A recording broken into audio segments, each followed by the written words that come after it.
Ahmed Tanvir. I came to Japan about 4 years ago from Dhaka, Bangladesh. Today I am going to talk about snow of Japan. Do you know Bangladesh? Well, it is a much hotter country than Japan. We never have snow there. When I saw some snow falling scenes in Japan on television, I began wishing to see some snow with my own eyes.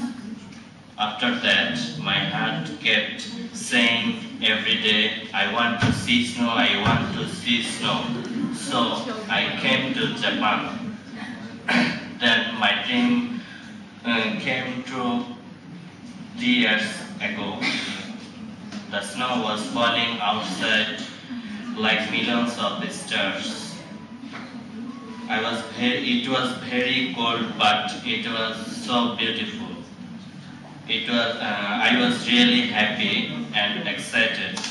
When I go back home after finishing my studying in Japan, I am thinking of taking some snow with me for my family. Thank you for listening. My name is Ahmed Tanvir.